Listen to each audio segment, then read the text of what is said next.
Hi, today it's the beginning of the month, so it's time for a new book to be recommended. And this month, for the beginning of the year, I'd like to recommend this book. And it's the Tao Te Ching, written thousands of years ago by a Chinese master, but I believe it's still just as relevant today. And his name was Lao-Tzu. Whether I'm pronouncing that correctly, I'm not sure. You can always tell me in the comments down below, but that's how I say it. And it's a great little book. It's a collection of 81 poems, for want of a better word, and all about life and living, and just as relevant today as it was thousands of years ago, I believe. So I'll just begin by reading you a little bit of what it says on the back, just to give you an idea. And it says that these 81 chapters, the 81 poems, if you like, are the classic texts of the Taoist tradition, the most widely translated work in world literature after the Bible. The Book of the Way, which is what this translates as, applies timeless wisdoms in harmony with the Tao, the basic principle of the universe, to themes as diverse as ecology and sexual love. So that gives you a little overview. I'm going to read 3 of the little poems and to give you a little taste of what it's like. This particular copy's got a bit of an explanation at the beginning, tells you more about where they came from, maybe how to interpret them, because it can be interpreted in different ways, but really it's very clear. Language is a little bit different, so it takes a bit of rereading and thinking about. Quite a nice thing to do is just choose one each day. If you get the book, just read one each day and just reflect on it, because they have quite a lot of deep meaning if you give it time. Okay, so let's begin with one. Okay, it's number 67 in my book, but I think the numbers do vary from book to book. Some say that my teaching is nonsense. Others call it lofty but impractical. But to those who have looked inside themselves, this nonsense makes perfect sense. And to those who put it into practice, this loftiness has roots that go deep. I have just 3 things to teach: simplicity, patience, and compassion. These 3 are your greatest treasures. Simple in actions and in thoughts, you return to the source of being.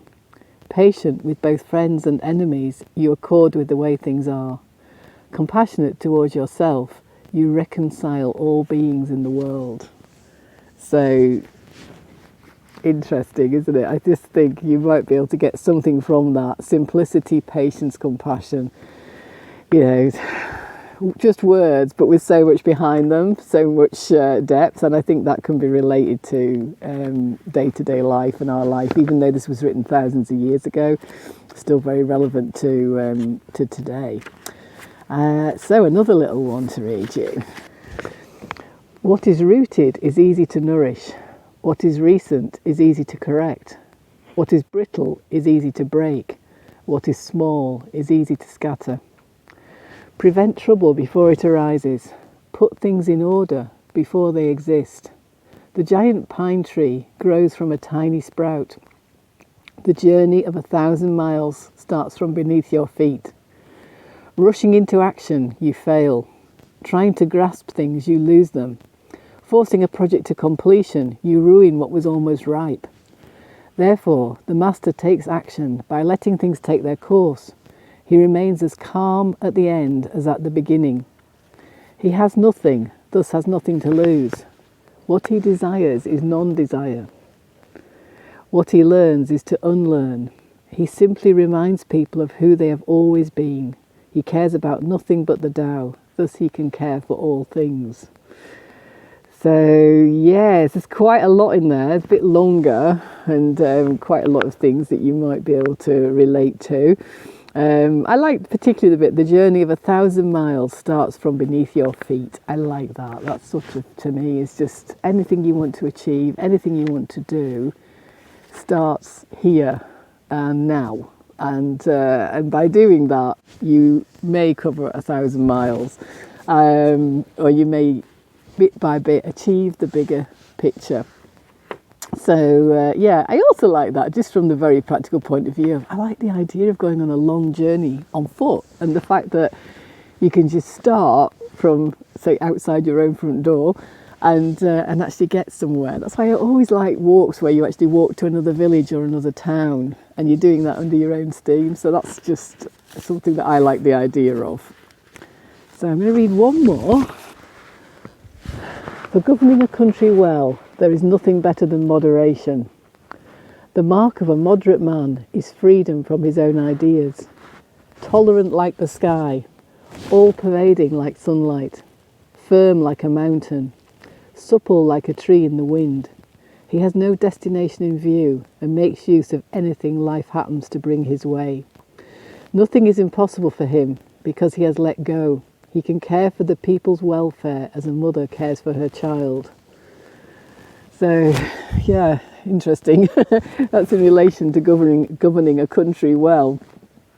So maybe a bit of food for thought there. And he actually mentions quite a few times about the governing of countries. And I think that's very relevant to today and maybe how various of our countries are governed. And that there may be different ways to do that. I'm going to read this one. It's the fourth one, but... If a country is governed with tolerance, the people are comfortable and honest. If a country is governed with repression, the people are depressed and crafty. When the will to power is in charge, the higher the ideals, the lower the results. Try to make people happy and you lay the groundwork for misery. Try to make people moral and you lay the groundwork for vice. Thus the master is content to serve as an example and not to impose her will.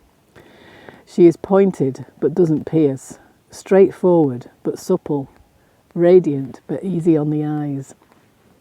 So I think, that's about, and he mentions this quite a lot, about actually trusting people, governing people wisely, but trusting them that they will find their way and they will actually, if treated reasonably like reasonable human beings, they will behave like reasonable human beings, and that's mostly the case. So a small book, a bit more challenging, a little bit different, and definitely one that needs a bit of thought and consideration, but definitely worth having. It's one that I keep going back to, so I find that quite useful at different times in my life, and I think a lot of these books are nice to dip into.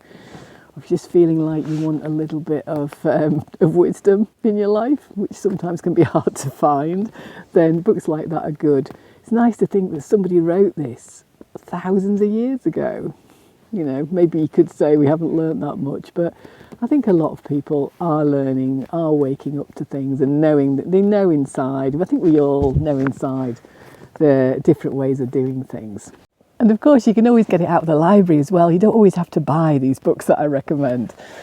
So if you do read it, I'd be really interested to hear what you think about it and maybe which are your favourite poems and what they mean to you and how they relate to modern life. I'd love to hear about that in the comments down below. And if you like these videos, there's a couple more here. And I'm currently making one a week. Okay, so lots of love and have a good week. Bye.